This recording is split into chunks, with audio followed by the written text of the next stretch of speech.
Hello, hello, hello. Isang maulang umaga sa ating lahat. Bago tayo magpatuloy sa ating update ay magsha-shoutout muna tayo. Hindi ako napag-shoutout kahapon tapos hindi ko na nagawa nung gabi yung video na ito para sa double update sana kahapon kasi hindi na kaya eh. Nakakapagod. Basta pagod ako. So, shoutout kay Chard Gale Bobis, Joven Rebucan, William Martinez, Roger Cortez Jr., Ferdinand Lagaw, Donna Olimpo, Rex Oybar, Antonio Dumalaos, Emilia Manzano, Justin Bulan, Jeneline Fernandez, Jose Tampoco, Ram Chris Mitante, Nikki Cabajes, Krisha Paligutan, Jeffer Dolar, Kraken Togyo, Erwin Abong, Switenya Magbanwa, Jan Jan Mayo, Ral Alpay, Joel Pipito at kay Patrick Octavio. Sa mga gusto mo pa shoutout, comment na kayo lagi sa update natin. Thank you. Hustle plays, interceptions, shooting, atake sa basket, matitinding depensahan. Lahat ng ito ay nakita ng mga manonood sa natitirang minuto ng third quarter kanina. Malinaw pa rin nga sa isip nila ang showdown na ginawa ni Ramirez at Mendez. Dahil nga rito, ang mga hindi nakakakilala kay Ricky Mendez ay unti-unting napagtanto na isa rin daw palang magaling na manlalaro ito. Ibang iba raw ito kina Mover Torres o kahit kay Dre Sanchez na sinasabing sumusunod na pinakamagaling kay Ramirez. Mukhang ngayon lang kita nakita nag-enjoy sa paglalaro . Mahinang wika nga ni Jeric Salonga nang umupo na sa tabi niya si Henrik na pawisang pawisan habang nakatingin sa loob ng court. Anong sinasabi mo Rian? Normal lang nagalingan ko para hindi tayo matalo. Sagot naman ni Ramirez na napatingin sa scoreboard. 84-78 ang naging score sa pagkatapos ng ikatlong quarter. At kahit pa lamang sila ay malinaw na ang Black Knights ang panalo sa quarter na iyon dahil naibaba ng mga ito ang kalamangan sa 6. Madaya ka Mendez. Ginamitan mo ako ng mga extra pass kapag nakikipagsabayan ako sa iyo sa basket. Sambit nga muli ni Henrik sa isip habang napasulyap sa bench ng kalaban. Kitang kita nga niya na bagsak ang katawan ni Mendez matapos ang ginawa nilang kompetisyon kanina. Diyan ka ngayon Lugi. Matagal na ako naglalaro kaya talo kita sa stamina. Sabi nga ni Henrik sa sarili. Desidido na rin siyang maglaro uli sa fourth quarter. Hindi na raw siya magpapahinga para masecure ang kanilang pagkapanalo sa labang ito. Mag-ready ka na Jeric. Talo ni magbuo sa rebounding si Dalisay. Kailangan na maglaro ka na para masecure natin ang lahat ng rebounds. Mahina pang wika ni Henrik kay Salonga. Pagkatapos ito ay napatingin nga rin muna siya sa mga kasama niyang naglaro kanina. Carlo at Yabang, magpahinga muna kayo. Kami na muna ni Janry at Jeric ang bahala. Nico at Medel, kayo muna maglalaro. Hindi na tayo pwede pang maabutan ng kalaban sa score. Kailangan sa unang 5 minuto ay masecure natin ang tamang kalamangan para hindi na sila makadikit sa atin. Itodo na natin ang depensa. At kung maglalaro uli si Mendez, kung makakalusot siya sa akin, ay i-double team ninyo siya kung kinakailangan. Hayaan lang ninyo na gumawa siya ng extra pass. Ang importante ay hindi siya ang titira ng bola sa basket. Seryoso pang ang winika ni Henrik. Yes, Captain. Bulalas nga ng mga kasamahan niya at pagkatapos ito ay uminom muna uli ng tubig si Henrik. Sumandal nga siya sandali sa upuan at dito nga ay mahinang nagsalta si Jeric. Nandito pala si Knight. Wika ni Jeric na nagpaseryoso ng mga mata ni Henrik. Nakita ko nga. Hindi ko alam na pupunta ang isang yun dito. Kadalasan ay pumupunta lang naman yun dito sa Mindoro kapag ang kalaban natin ay Calapan City. Kaso, hindi ko akalaing pupunta ang isang yun dito sa mismong opening ng OMPL. Sambit nga ni Henrik na medyo napahigpit ang hawak sa kanyang tubigan. Relax ka lang. Hayaan mo lang siya. Sabi naman ni Jeric na pasimpleng tinapik sa balikat ang kaibigan. Relax na ako. Sambit naman ni Henrik na pasimpleng pinagpagan ang kanyang balikat na tinapik ni Jeric. Napatawa na nga lang ng marahan si Salonga at tumayo na nga ito mula sa pagkakaupo. Marahan pa nga niyang iniinat ang kanyang mga bisig. Kumuha na rin siya ng bola para patalbogin ito para sa kanyang pagwa-warm up. Pangit pa ng stats ko. Pasahan mo naman ako ng bola mamaya sa laro natin. Pabirong wika pa nga ni Jeric kay Henrik na hindi naman siya pinansin. Samantala, Makikita naman sa bench ng Mansales si Ricky na pagod sa paghataw niya sa third quarter para lang masabayan si Henrik. Nakaupo nga lang ito na parang gustong mahiga muna. Makikita rin naman si Andrea na pinupunasan ito ng pawis na ikinangiti na lang ng kanilang mga kasama, lalo na nga ang dalawang estudyante ni Mendez. Magpahinga ka muna Ricky. Gerald at Andrew, maghanda na kayo. Ikaw Marlon, kaya mo pa bang maglaro? Or magpapahinga ka muna? Mukhang maglalaro na si Salonga. Sabi nga ni Coach Andrea na napasulyap sa bench ng kalaban. Kaya ko pa coach, sagot naman ni Magbuo, at medyo napaseryoso siya nang makitang nagwa-warm up na ang starting center ng kalaban na si Salonga. Marcus, maglalaro ka rin. Kailangan natin ng height sa ilalim ng basket. Kailangan nating masecure ang rebounds kahit pasabihin maglalaro na si Salonga. Wika pa nga ni Andrea at tumango naman si Punsalan na napatingin kay Magbuo. Sir Tuason, kaya pa ba ninyong maglaro sa fourth quarter or magre-rest na muna kayo ng ilang minutes? Kalmadong tanong naman ni Andrea kay Sir Carlo. Mas matanda kasi ito sa kanya, kung kaya't magalang ang pakikipag-usap niya rito. Kaya ko pa coach, hindi naman ako gaanong humataw noong third quarter. May ngiting wika nga ni Sir Tuason matapos uminom ng tubig. Gerald, ikaw ang magdadala ng bola, and Andrew, gamitin mo ang bilis mo. Believe in yourself. Huwag mong isipin na teenager ka pa lang. Ang mas mabuting isipin mo ay basketball player ka na kaya ring makipagsabayan sa kanila. Kalmadong wika pa nga ni Andrea at nakangiting tumango naman si Andrew na hindi magawang makatingin sa kanilang coach. Nagagandahang daw kasi siya rito. Oo po coach, bulalas ni Andrew at ang katabi niyang si Terence ay pasimple naman siyang sinanggi ng balikat. Sumilbato na nga ang referee at dito na nga tumayo ang mga manlalarong papasok sa pagsisimula ng huling quarter. Nagsimula na nga maging maingay muli sa loob ng venue na pinangunahan ng mga nakasul. Mula nga sa bench ng Sea Lions ay sumigaw muna ang mga players dito bago tuluyan lumakad papunta sa court sina Ramirez, Salonga, Perez, Terona at Anilaw. Iniikot nga rin muna ni Henrik ang kanyang tingin sa paligid at nawala nga ang kanyang kapatid sa kinapwepestuhan nito na medyo ikinaseryoso niya. Nasaan na ang isang iyon? Tanong sa sarili ni Henrik at seryoso pa rin niyang hinanap ito. Kaso wala na siyang nakitang nakaitim na may Mamba na logo sa harapan. Lahat din ng nakakap na puti ay tiningnan niya. Kaso wala roon ang hinahanap niya. Umalis na yata si Knight. Mahina namang sabi ni Jeric. Wala akong pakialam. Sagot naman ni Henrik na iwinaglit na nga sa isip ang kapatid niyang iyon. Ngayon ay sa bench naman siya ng Mansali na patingin at napangiti siya nang makita si Mendez ay nakaupo pa rin doon. Sorry Mendez, pero sa oras na maglaro ka ay wala ka nang magagawa. Sabi nga sa sarili ni Henrik at ngayon ay sa mga players naman ng Mansali siya napatingin. Pinangungunahan nga ito ni Valdez na sinundan ni na Salome, Tuason, Punsalan at Magbuo. Tila nga mas malalaki ang mga nakaitim ngayon dahil sina Perez at Ramirez ay 5'8 lamang. Habang ang pinakamalit naman sa kabilang team ay si Andrew Salome na nasa 6'0 ang height. Nagsimula na nga ang huling quarter at sa kamay ng defending champion ng possession. Agad na binantayan ni Valdez si Ramirez na napangiti nang siya ay pagmasdan. Medyo napaseryoso naman si Gerald dahil iba raw ang datingan ni Ramirez ngayon kung ikukumpara kanina nang makatapat niya ito. Parang napakakalmado raw nito ngayon at parang ito ang delikado. Kaso hindi raw siya pwede magpatalo hanggat hindi pa nakakabalik sa loob si Mendez. Kailangang makasabay kami habang pinagpapahinga si Ricky. Sabi nga ni Valdez sa sarili at makikita ang pagbuntong hininga niya na sinundan niya ng paghahanda. Kapag naging double digit ang lamang ng kalaban ay doon kita papalaruin uli hanggang matapos ang game.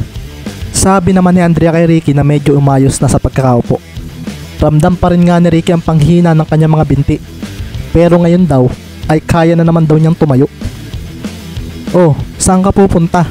Tanong nga kaagad ni Andrea rito. Magsisiyar lang ako, sabi nga ni Ricky at pagkatapos noon ay sandali muna siya tumingin sa loob ng court. Galingan ninyo mga kasama, huwag kayo magpapatalo. Sigaw nga muna ni Ricky na ikinalakas ng cheer ng mga supporters nila. Si Henrik naman ay napatingin din sa nagsaltang iyon at gusto sana niyang sagutin ang sigaw ni Mendez. Kaso Napaseryoso ang mga manonood nang ma-steal ni Valdez ang bola mula sa kanyang mga kamay. Ang bilis nga ng pangyayari at paglingon ni Hendrik sa likuran niya ay makikitang nakatalong kagad si Valdez na nagpakawala ng perimeter shot. Pumasok nga yun at agad na nagwala ang mga supporters ng Mansalay. Pagtingin nga ni Ramirez kay Mendez ay nakita niyang nginitian siya nito na pagkatapos ay nagtatakbo na papunta sa main entrance ng venue. Loko ang isang ito Nasabi na nga lang ni Hendrik sa sarili, "Ano nangyari sa'yo? Bakit naagawan ka ni Valdez?" Tanong nga ni Jeric na napailing na lang sa nangyari. Wala, game na. Sabi na nga lang ni Hendrik na pagkasambot sa bola ay agad nga siyang tumakbo papunta sa kanilang side. Agad naman siyang hinarangan ni Valdez at dito na nga tuloy na nagsimula ang huling quarter ng laban. "Naisahan mo ako, lokong Mendez yun." Sabi nga ni Hendrik kay Gerald na napangiti na lang. "Salamat Mendez, nawala rin ang kaba ko sa ginawa mong iyon." Natatawang sabi na nga lang ni Valdez sa sarili dahil nawala ang pangamba niyang bantayan si Ramirez. "Kasalanan mo yun, hindi ka alerto." Sambit naman ni Valdez na mabilis na dinikitan si Ramirez na napalayo tuloy dahil baka raw maagawan na naman ng bola. Mula naman sa CR ng venue ay makikita ang pagbunta ni Ricky sa hugasan ng kamay matapos niyang umihi.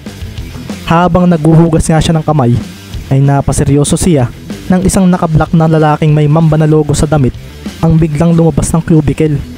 Nakahawak pa nga ito sa sikmura at maririnig pa nga ang tunog ng pag-flash ng ball doon. Ang tangkad basketball player yata ito. Sabi naman ni Ricky sa sarili habang naghuhugas ang kamay. Nakatingin kasi siya sa salamin na nasa harapan niya. Nakasuot nga ng white cap ang lalaki at matipuno rin ang pangangatawan nito. Base nga sa kanyang tansya ay naglalaro sa 6'3 hanggang 6'5 ang height nito. Nagmukha na naman tuloy siyang maliit nang sa kabilang gripo ito naghugas ng kamay. Hindi naman siya naka-jersey kaya hindi siguro siya maglalaro sa OMPL. Sabi pa nga ni Ricky sa isip na pinatay na ang gripo sa tapat niya. Sa pagpunta niya sa hand dryer ay pasimple namang tumingin sa kanya ang lalaking iyon. Bigla ngang bumalik sa alala ng lalaking ito ang naging laro ni Mendez kanina laban sa kanyang kapatid. Magsasalta na nga sana siya para kusapin si Mendez sandali. Kaso, dalawang lalaki ang biglang pumasok sa loob ng CR na napaseryoso ng tingin sa kanya. Hindi nga rin suot ng lalaki ang kanyang shades kung kaya't nakilala kaagad siya ng mga pumasok. Hindi ba si Knight Abad ito? Bulalas ng isa na napalunok mang mapatingin sa kanya. Naku nga, sabi niya na kaagad na sinuot ang kanyang shades. Oo nga pre, si KA7 nga yan, ang pinakamagaling na player sa Maharlika. Bulalas naman ng isa na hawak pang cellphone na kung saan ay makikita ang profile doon ni Knight Abad na may hawak na bola. Hindi ako yun. Natatawang wika naman ni Knight na makikitang suot na ang shades. Kaso, hindi niya magugoyo ang kanyang mga fans na kagad na lumapit sa kanya. "Idol, papicture kami." Bulalas ang dalawa. Nangiting-ngiti na tumabi kay KA7. Mula nga sa loob ng dalawa pang cubicle ay may mga lalaki pang lumabas dahil sa kanilang narinig. Si KA7 nga. Bulalas ng isa na nagbobotones pa ng pantalon paglabas. Ang isa naman ay agad na naghugas ng kamay dahil magpapapicture din daw siya. "Idol, papicture din." Bulalas ng dalawang iyon at excited na excited sila sa mangyayari. Nalinti ka na. Hindi pwedeng malaman ng mga tao nandito ako. Sabi nga ni Knight sa sarili na agad na nagpunta sa pinto ng CR at inilak ito. Sige, pero huwag ninyong pagsasabi na nandito ako Paalis na rin ako." Natatawang wika nga ni Knight sa apat na lalaking nagkikislapan ng tingin sa kanya. Dito naman nga ay makikita si Mendez na seryosong lumingon dito. Narinig kasi niya ang pangalan ng lalaking iyon at biglang may naalala siya sa bagay na iyon. Knight Abad? Siya ba yung... Sabi nga ni Ricky sa sarili at sa pagharap niya ay siya naman pag-abot sa kanya ng sipi ng mga lalaking katabi ni Abad. "Sir, papicture naman kami." Sabi ng mga ito kaso napaseryoso rin sila nang makitang isa itong player ng Mansalay. Si Mendez. Hanep, ito yung bagong player ng Mansalay na nagawang sabayan si Ramirez. Oo nga, malupit din na itong maglaro. Naku, hindi mga pre, akin na at pipicturean ko na kayo. Natatawang wika ni Ricky at sa pagtingin niya kay Abad ay nakita kagad niya ang seryosong tingin nito sa kanya. Siya nga iyon, ang MVP last year ng Maharlika League. Ano kaya ang ginagawa nito rito? Tanong nga ni Ricky sa sarili, at makikita nga siya ang naging photographer sa loob ng CR ng oras na iyon. O okay na, nangingiting wika nga ni Mendez sa mga lalaking naroon habang hawak ang kanilang phones. "Pa-picture din kami sa'yo," sabi nga rin ng mga ito at napatawa na lang siya sa nangyayari. Pagkatapos nga noon ay lumabas na rin ang apat at nangakong hindi pagsasabi sa iba na nandito si Knight Abad. Duda ako sa apat na iyon. Mukhang kailangan ko nang umalis. Natatawang wika naman ni Abad na pasimpleng napating kay Mendez na nakatingin sa kanya. "Bakit nandito ang best player ng Maharlika? May kilala ka ba sir dito? Napanood ko ang mga highlights ninyo lately at ang galing ninyo. Ang lupit ng galawan ninyo." Bulalas ni Ricky at napangiti naman ng marahan si Abad. "Wala lang, naisipan ko ang silipin ng Provincial League ninyo. Dumating kasi sa akin ang balitang magkakaroon na raw ng team sa Maharlika ang Mindoro. Kaya na-curious ako kung may mga magagaling ba talaga sa lugar na ito." "Ah, marami po ritong magagaling. Si Ramirez, si Flores ng Kalapan at marami pa. Ayos, mapapasali na pala ang Mindoro sa Maharlika." Masayang wika ni Ricky kaso ang ngiti sa labi ni Abad ay dahan-dahang naglaho. "Talaga? Pero mukhang hindi pang Maharlika ang galawan nila. Sigurado ako magiging katawa-tawa lang ang pagsali ninyo sa liga. Sino magiging leader ng team? Si Ramirez? Anong magagawa ng maliit na iyon sa mas matinding mundo ng basketball? Lalamunin lang kayo ng mga malalaking team." Natatawang wika pa nga ni Abad. At dito na nga napangiti si Ricky nang marinig ang sinabi niyang ito. "Ibig sabihin, minamaliit mo ang mga players na nabanggit ko?" Seryosong tanong nga ni Mendez na marahang tiningnan si Abad sa salamin. "Oo, dahil yun ang totoo." May pagngiti pang wika ni Abad. Sumasagot din pala ang isang ito. Sabi pa nga niya sa sarili, "Kung ganoon, mahina ka rin pala maglaro." Sabi nga ni Ricky na ikinatawa naman ni Abad. "Anong pinagsasabi mo Mendez? Ikaw nga 5'6" lang, ang liit mo. Baka tirahan lang kita ng harapan. Paano mo ako pipigilan?" "Bakit? Nakalaban mo na ba ako?" May pagnising tanong ni Mendez kay Abad na napahinto rin sa pagtawa nang makita ang matalim na titig niya. "Alam mo ang pinakamasarap ilang paso loob ng court? Ang mga katulad mo. Ang mga katulad mo na lakas sarili. Hindi mo ba alam? Kayang-kaya kitang ilang paso ng one-on-one sa basketball." Dagdag pa nga ni Mendez at napatawa naman sandali si Abad. "Pinapatawa mo ako munting player," sabi naman ni Abad at si Mendez ay ngumisi lang sa narinig niyang ito. "Bakit hindi mo subukan? Hindi ako kagaya ng iba na matatakot porket ikaw si KA7. Tao ka rin lang na pwedeng matalo sa loob ng court." Wika pa nga ni Mendez at napakuyom naman ng kamo si Abad dahil hindi niya masendak ang kaharap niya. "Bakit ako magsasayang ng oras sa gaya mo?" Tanong naman ni Abad na nilampasan na nga si Mendez. Nagpaalam na lang siya rito at sinabi nga alis na siya.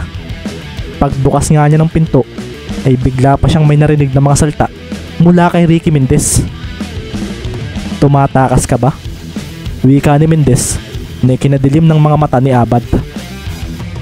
"Kung gusto mo ako makalaban, talunin mo ang team ni Henrik sa game ninyo ngayon. At pagkatapos noon, babalik ako rito para ilang pasok ka sa gusto mong one-on-one game sa loob ng court." Sabi pa nga ni Abad na alam naman niyang hindi mangyayari. Kahit pa raw nakasabay ito kay Henry kanina, ay pagdating sa kabuuan ay mas malakas pa rin daw na team ang Sea Lions. "Sige, basta tuparin mo ang sinabi mo." May ngiting wika ni Mendez at nang makita niyang lumakad na si Abad ay doon na nga siya napabuntong hininga. Ikinalma niya ang kanyang sarili at pinagmasdan ang kanyang hitsura sa salamin. Mayabang pala ang KA7 na iyon. Ang daming idol siya, pero hindi pala maganda ang ugali. Hindi rin naman ako nagsisisi sa mga sinabi ko, kahit alam kong hindi ko siya matatalo. Sabi pa nga ni Ricky sa kanyang sarili, at paglabas niya ng CR ay nakita na lang niya na pinagkakaguluhan si Abad ng mga nakakita sa kanya. Good luck kung makakatakas ka sa mga fans mo. Mahina na lang niyang winika at pagkatapos noon ay bumalik na nga siyang muli sa loob ng venue. Mga lokong iyon. Pinagsabi pa rin na nandito ako. Sigaw naman sa isip ni Abad habang isa-isang pinagbibigyan ang pagpapapicture ng mga nakakita sa kanya. To be continued.